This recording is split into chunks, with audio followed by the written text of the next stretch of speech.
video played exactly a year ago in this same room when I attended a space conference with NASA astronaut Don Pettit, who made the images in the movie that you just saw. My name is Remco Timmermans. I'm a social media strategist and advisor in the space industry and in tourism.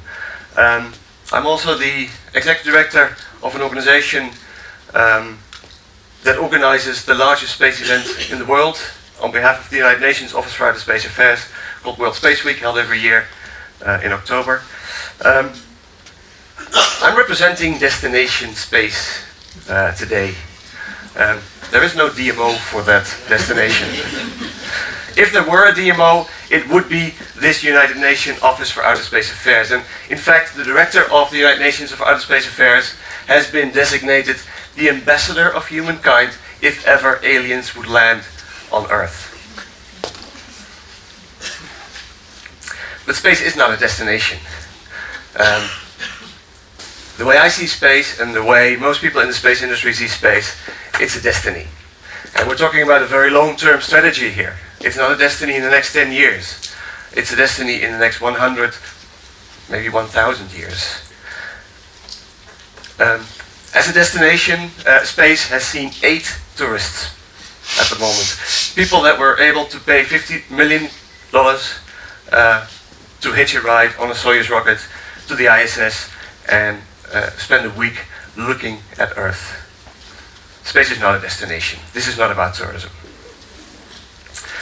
I'm going to tell you a little bit about the story of space, how human conquered space, but most of all, how the space industry involved the audience. And it all started with a race. And let me get some water here.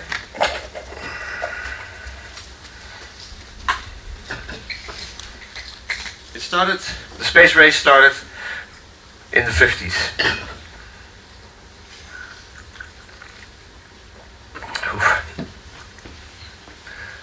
When the Russians won the first step in the space race in October 1957, when they launched Sputnik, an 80-kilogram satellite that did nothing else than sending beeps.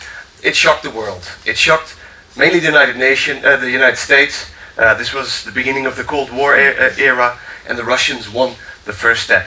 It scared the world, and it caused a space race.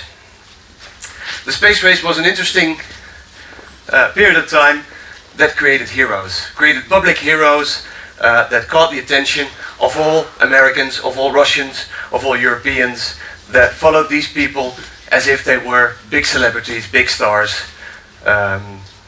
Like today, the television attracted millions and millions of people. Every launch of the Mercury 7 of Gagarin in 1961 attracted millions of listeners all over the world. Public engagement in the 1960s style. The big culmination came when the Americans won the last big step in the space race by landing the first people on the moon in 1969. And these 3 people, we all know their names, at least the first 2, Neil Armstrong, Buzz Aldrin, and Collins, who were on the Apollo 11 mission that won the United States the space race. They became instant heroes, and millions of people were following everything that they did, just like we're following the celebrities of nowadays. But who can tell me who these people are? Anyone? Obviously they're astronauts. The funny thing is, nobody knows these people. These people landed on the moon just a few months after Neil Armstrong and Buzz Aldrin. This is the Apollo 12 crew. After Apollo 11, we had Apollo 12, but the world had lost its interest straight away.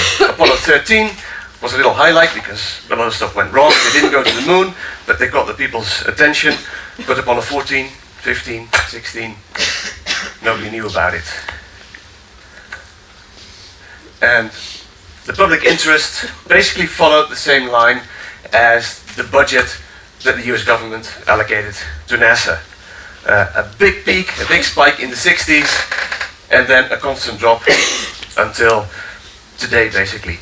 The interesting thing about this graph is that the interest in science and education in science and engineering education followed the same pattern.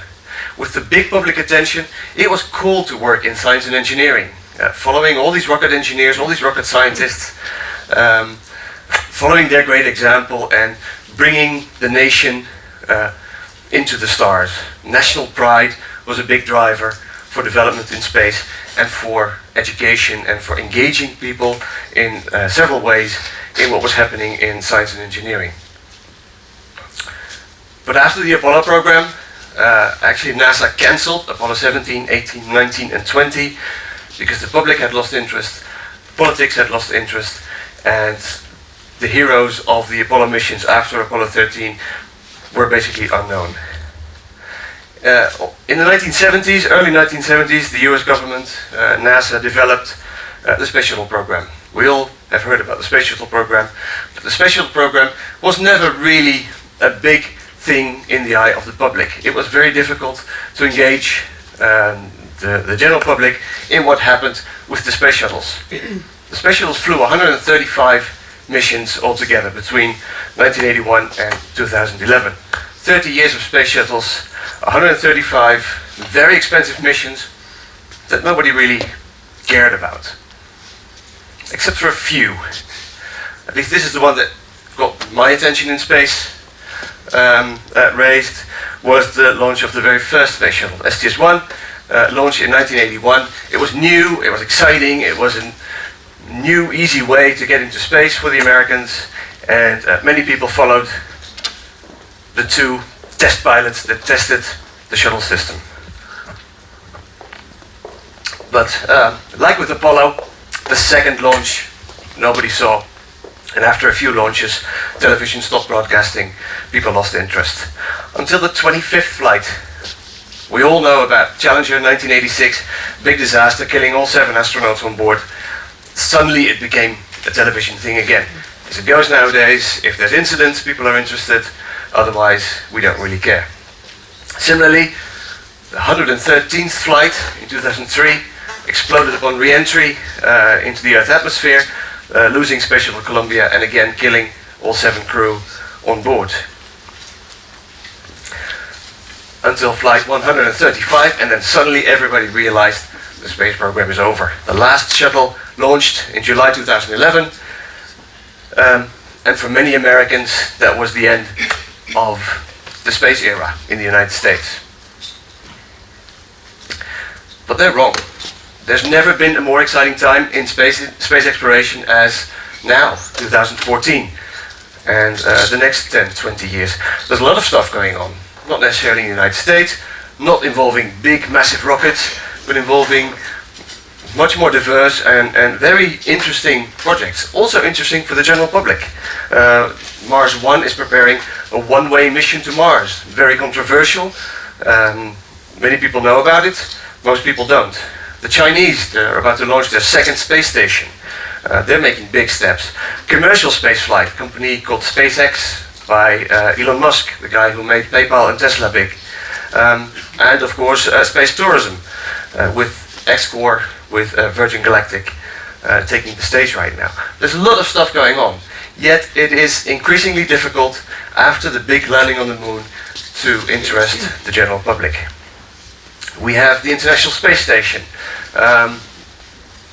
14 consecutive years of people living in space. Since 2000, there has always, 365 days a year, been people in space. And it's visible. Anyone ever seen the ISS? It's the second most visible object in the sky after the moon. If you see it. It takes 8 minutes to cross from one horizon to the other. You can see it. There's tools online, of course, to tell you where and when you can spot it. In an attempt to regain public interest, the space industry, like the tourism industry, started experimenting with social media. And NASA being one of the first examples of a company that got engaged in social media very early on, early adapters, and they experimented. So what William Price was just saying is very true in the space industry. There's a lot of experimenting going on. The NASA slogan, funny enough, failure is not an option, does not really apply to social media, of course. many of you will know, or might know, we can tweet from space. The famous first tweet from space came from a guy called T.J. Creamer, a NASA astronaut, in 2010, when the first internet connection between the ISS and Earth was established. And since then, we can tweet to the astronauts on board ISS. We can send them a tweet right now if we want. Obviously, they're working during the day, so it's rather difficult to get a reply, but you'll get a reply at some point. And just before they started tweeting from space, NASA started experimenting with trying to create a community. People are intrinsically interested in space, but how to involve them and engage the audience and tell them what's going on. In 2009, NASA started experimenting with tweet-ups. And the first tweet-up at JPL, the Jet Propulsion Laboratory in Pasadena, was a big success. And very small scale, very low cost, but it was a big success. And NASA continued doing that after that initial success in 2009, just to try new ways to engage the public. This became very big, and this is also what got me involved in this whole space ambassador thing. When I was invited, together with 150 other social media people, to stand front row at the very last space shuttle launch in 2011. 1 million people behind me, because when the Americans realized this was the last one going up, they all drove their RVs to Florida to see this thing going up. 1 million people behind me, and I was standing front row, and that's how NASA is trying to engage its audience. It certainly got me. Since 2009, there have been over 100 NASA tweet-ups, or they rebadged it into NASA social events, advertising and engaging all social media platforms. And they've had over 3,000 participants, live participants, in the audience attending one of these events. Now, 3,000 people doesn't sound like a lot. On the other hand, these are very valuable social media ambassadors for NASA, just for NASA. They're brand ambassadors for life. They've talked to the engineers, they've seen the hardware, they've seen launches from points where you will never see launches. This is a picture of the group that attended the last space shuttle launch, so I'm somewhere in that picture as well. And this is a way of creating brand ambassadors for life. NASA has created a brand around their social media program. NASA Social is one of the sub-brands of NASA, and they're pretty successful. NASA at the moment, interestingly, is the largest corporate user of Twitter in the world. They're bigger than Coca-Cola, they're bigger than General Motors on Twitter, if you measure that in number of followers. Now, of course, followers are not sacred, as we learned yesterday and today, but it's certainly a measure. And if you look at the social media platforms where NASA is active right now, they're quite big. These numbers may mean a lot more to you than they mean to me, but this is a leading corporate social media user. On Twitter and Facebook and Pinterest, they have many different accounts, different channels for different missions, for different facilities, but these numbers are impressive. This model was copied by other space agencies, wanting to do the same, wanting to have that same relationship with the general public, with their audience. So ESA started in 2011, together with the DLR, the German Space Agency, to organize a tweet-up, bringing in a lot of astronauts. I think there were 16 astronauts present at that event, and about 60 social media followers. So a big way for social media, for space enthusiasts to engage with their heroes, and talk about it, and tweet about it, and reach hundreds of thousands, if not millions of people with it. The French do the same. CNES tweet up, the French Space Agency, trying to engage, all in a slightly different way. There's a lot of experimenting going on. So again, following William's brilliant example, a lot of experiments going on. Some things work, some things don't, but you see, it's interesting how everyone takes his own approach, basically with the same objective. The objective to turn their social media followers into ambassadors, but also to reach out to the public, to create awareness, and to stimulate youth, students, to pursue a career in the STEM subjects. This happened yesterday. I sent a tweet to my astronaut friend Samantha Cristoforetti, who is going to the ISS this November. She's in training right now. But I asked her about the value of social media. And this is how we engage with our heroes in space. And this is how easily approachable they are. She will answer questions from all of us. I couldn't do it live, it was too tricky. I only have 40 minutes. If she responds 2 hours from now, it wouldn't be as fun. But so I did it yesterday. But she responded almost straight away with how she sees the value of social media for, in this case, her mission. She's going to spend 6 months in the ISS, starting this November, December. And social media is a very important element of what she's doing, trying to engage the public in her mission. Now, what does the space agency do with this community? I mean, there's no conversion, there's no money involved, they're not selling products, it's not a consumer business. They don't want us to buy rockets or anything. So what is the purpose? Or what is the value? The value is seen when the community takes over. So you'll remember last October the US government shut down. Well, NASA is part of the US government, so NASA was forced to shut down. This would kill many organizations serious in social media. They were forbidden to do anything on social media. Everything got silent. This message was on all their accounts, and they went silent. No more engagement, nothing at all, no more responses. And the community responded straight away with a grassroots hashtag campaign called Things NASA Might Tweet, taking the space news from around the world and using the hashtag Things NASA Might Tweet to get the conversation, to get the engagement going. This was community driven. NASA was not allowed to respond to any of this stuff, yet they had over 15,000 posts in 15 days, 42 million impressions, without any official space industry representative involved. Obviously this has got big media attention as well, lots of publications, an example for Mashable, and NASA was overwhelmed. They had no idea that they had created this very loyal community, proving what the value of a community in this case is. Another way to involve your audience is the Space Apps Challenge.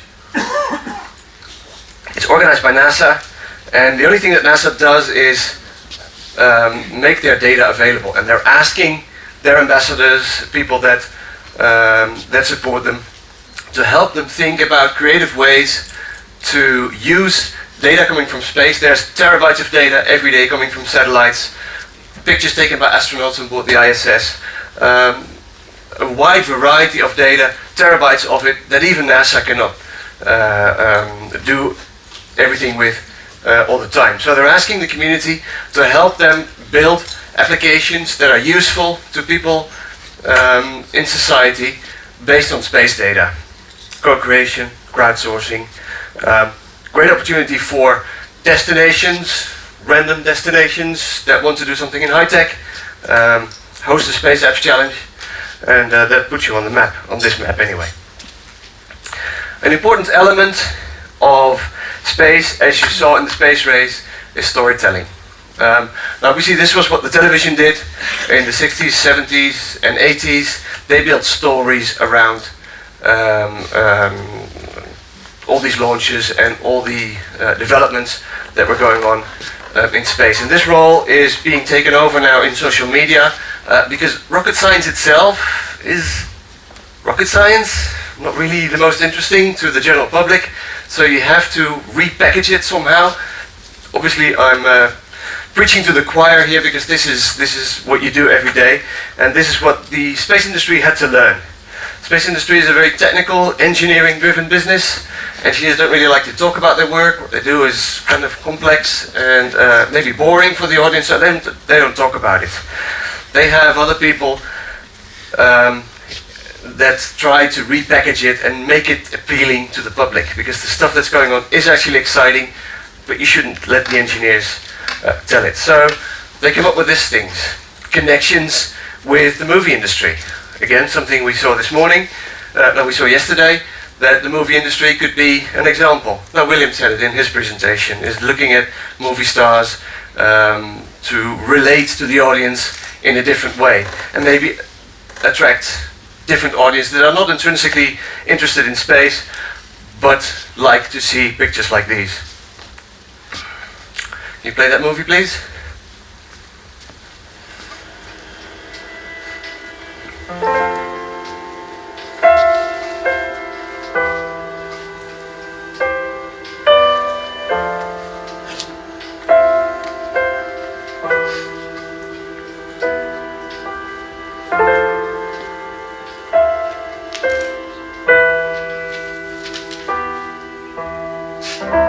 Ground control to Major Tom. Ground control to Major Tom. Lock your Soyuz hatch and put your helmet on.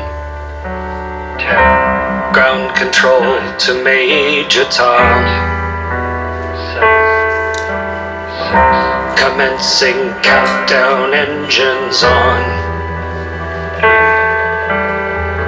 Detach from station and may God's love be with you.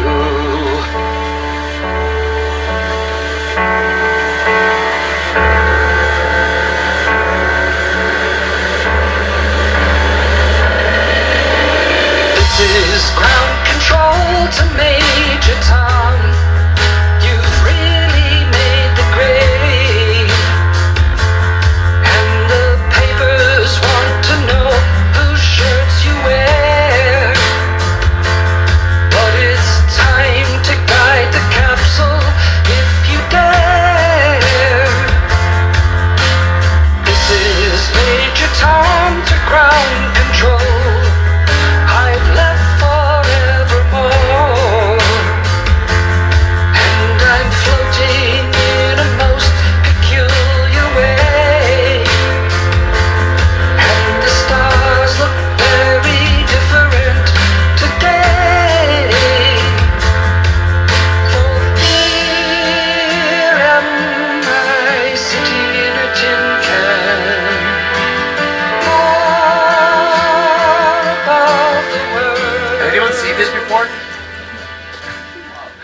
Yeah, a few.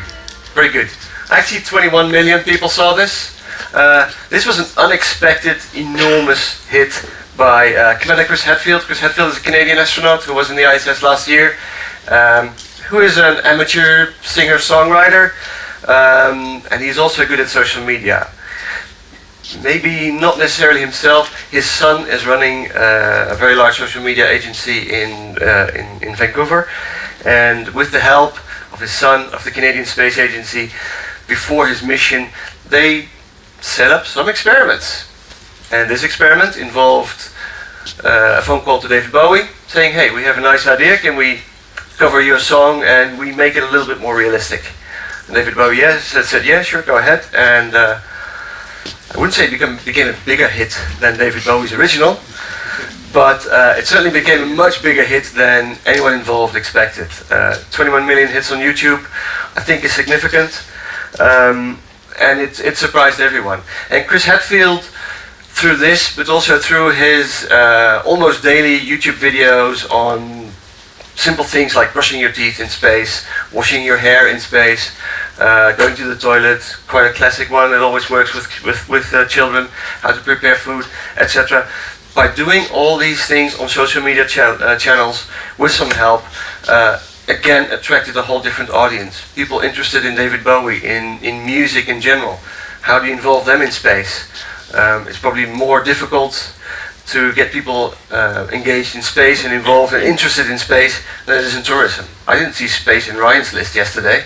I didn't even see science in Ryan's list of blogger topics. I guess like tourism, but this is a difficult subject. And by storytelling, by repackaging things, you are able to reach out to new audiences and do things differently. Another example of an even more difficult challenge on engaging the public is this one. This is a probe that's out in deep space. It's called Rosetta. It was launched by the European Space Agency 10 years ago, in 2004. It's reaching a destination this November. So it's been on its way for 10 years. How do you keep the people interested in a piece of metal that is millions and millions and millions of kilometers away, that will orbit a comet and try to land a small spacecraft on a comet 10 years after it's launched? A very difficult challenge. This is a robot, and it's millions of kilometers away, yet you want the public to know. This is a big achievement in science, and you want to involve the public somehow. So what ESA did is they gave it a face, quite literally. Again, they're focusing on children, on young audiences. They gave it a face, and they created a campaign on the moment, last January, when Rosetta was taken out of hibernation. You know, they launched the thing, they switch it off for a few years, and then 6 months before its mission really starts, they turn it on again, and they hope that when they press the button, that the machine, millions of kilometers away, will respond to that signal. They created a social media campaign called Wake Up Rosetta on different channels, including a video contest where people could win a trip to Germany to see the thing land. Well, not really see, there's no cameras, but be there in mission control when the thing lands. That became a big success. On January 20th this year, Wake Up Rosetta was trending in Germany. And that's quite an achievement for a space thing, for a robot in deep space. And people created all kinds of creative things. They baked satellite cakes. I shouldn't call it space cake in being Dutch. But people got very creative. They sent in their videos to win this trip to Germany, and it caused a lot of attention. And again, it caused a lot of attention with different people. I don't know if a cake like this would attract food bloggers, maybe not, but it reached out to a different audience than would intrinsically be interested in a boring satellite millions of kilometers away. Because this is really what the mission was all about. The 20th of January, when they switched on the satellite, this is all the engineers were waiting for. A little bleep on a screen letting them know that the satellite was on. So what they did is, by giving it a face, by adding personality to the device, and involving human emotion, there was a live video feed from the mission control, and obviously these engineers, they've been working on this for 20 years. If this signal doesn't come, there's 20 years of work down the drain. So there's a lot of emotion going on, even with engineers. And that is what people want to see. People want to see how people feel about it. Quite an achievement, I think. So summarizing, the key lessons that I think apply to this audience from space for destination Earth are probably key lessons that you see in your sector as well. But there's a few, and I listed them here kind of as a summary of my talk. First of all, you have to take social media seriously. Social media is a serious channel to reach your audience. You either do it well, or you don't do it at all. Again, Yoda is, if there's any Star Wars fans here, they will understand. Otherwise, just Google it. Create a sense of pride. This is what worked in the Apollo era. Millions of people, even without social media, were interested. Astronauts were heroes, like singers, like football players nowadays. You have to create a sense of pride, be it national pride, nationalistic pride maybe even in the 70s, but the sense of pride really helps to engage people. Feeding the ambassadors. This is something that NASA is particularly good at. ESA is following suit, but feeding your ambassadors, literally involving them in the work that you do, was a great way for NASA to create and then manage that community of ambassadors for them, up to a level where the community takes over when NASA itself had to let go. Storytelling. Storytelling is also working. It works for any industry. It certainly works in tourism. It works in the space industry. Link maybe boring subjects to things that people know, movies, music, types of things that would attract audiences outside your normal bubble. And again, the bubble in space, we're talking about a bubble in tourism, the bubble in space is much smaller than the bubble in tourism, so you have to reach outside of that bubble. And last but not least, make it personal. Make the connection between the people and the subject. Thank you very much.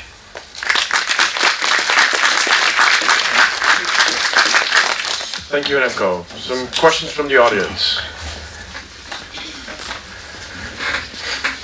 I guess this was really clear. Yeah, we have. Just small actually remark. NASA is one of our content partners because actually when you make videos about Northern Lights, if you are a TV company or a social media company, NASA actually keeps under certain circumstances you right to use the images from the International Space Station or other missions. Yeah. Well, there is also legal reasons because what you produce in the space, there is no copyrights in the space as such. But of course, NASA have the rights on them. But they really share the material. And if you go to YouTube, you can see beautiful remixing of the same images that you we saw in the beginning of your presentation. People are remixing the beautiful images that are from the space, and it's quite a good way also for them to make wider marketing. And of course, for here in Rovaniemi, these space issues are very important for us because we have from this grass to down to up space tourism, Northern Lights tourism, everywhere in the north. Yeah. Thank you. Yeah, thank you very much. That's an important element of NASA and also ESA. It's public money. It's government agencies. So all data that they provide, apart from some data that is sensitive in nature, but pictures taken from the ISS, they're all in public domain. So if you need beautiful images of your destination from above, they're freely available on a Creative Commons type sort of license. I don't know if it's exactly Creative Commons, but at least you can use it for free as long as you mention where it's coming from. And NASA has hundreds of thousands, if not millions, of pictures of any destination around the globe over time. Same for ESA. It's difficult to find. They have some difficulty bringing the data to the public. That's why they do Space Apps Challenge to involve the public. But that's very important. So again, if you want to use that information, that those millions of pictures, they're freely available online. Hi.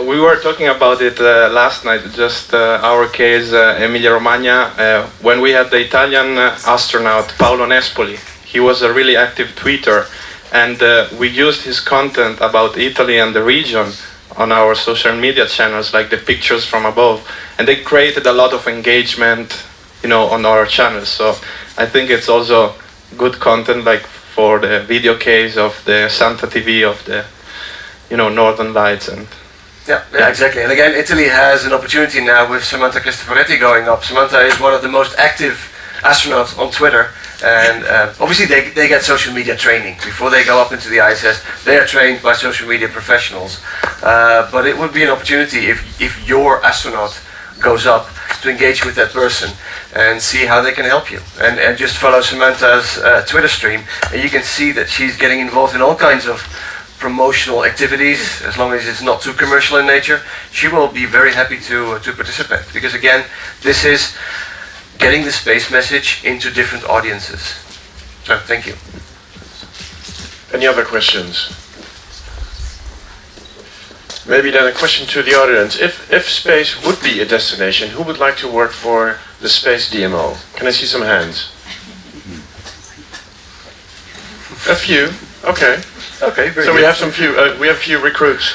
I'm still trying to figure out for myself, working for a destination, how to apply your story to what I can do. Because on the one hand, I also feel that space very much speaks to the imagination, because it kind of triggers that thing, are we out there alone, or is there someone there? And it's, I think, a very powerful trigger. So what can we, maybe you have an idea for us, what can we as destinations do to cultivate and create something that speaks so much to the imagination that we can actually grab and involve communities? Wow, that's a good question. I could probably think about it for half an hour first, but no, maybe it's a bit of a difficult question, maybe. well, but it's exactly in that imagination. Space speaks to the imagination. Nobody's been there. Well, a few people have been there, but space it's an imaginative thing, and people have not been there. And most of your potential customers have never been to Amsterdam or to whatever your destination is, and it is creating this, how do you say that, longing maybe to go there, the wish to see it for yourself, that triggers that imagination. And how to do that? I don't know, why do people want to go to Mars? I think Amsterdam is much more attractive than Mars, but still, there's 200,000 people that registered, that volunteered for this Mars One mission, the suicide mission as many call it. I don't see it that way, mind you, but people are interested in going to unknown places, and maybe it's this unknown thing that attracts people. Similarly, the example that I often use in spaces, every child, every 6-7-year-old child, when you ask him what you want to be, they want to be a policeman, a firefighter, or an astronaut. Nobody wants to be a social media specialist, or a DMO manager, or a tax advisor, all the things that we do become. Somehow, this interest in wanting to be an astronaut, or wanting to be a space engineer, gets lost during high school age. Nobody, no 18-year-old high school graduate wants to be an engineer. Then suddenly they want to be a tax advisor or an accountant or something really boring. And something happens there, and it's my challenge to keep that passion, that 7-year-old core in these children, and make them want to explore and be engineers and have a career in science. Great, thank you. Any other questions? Silence, like in space. Very Thank you good. so much. Very good, thank you.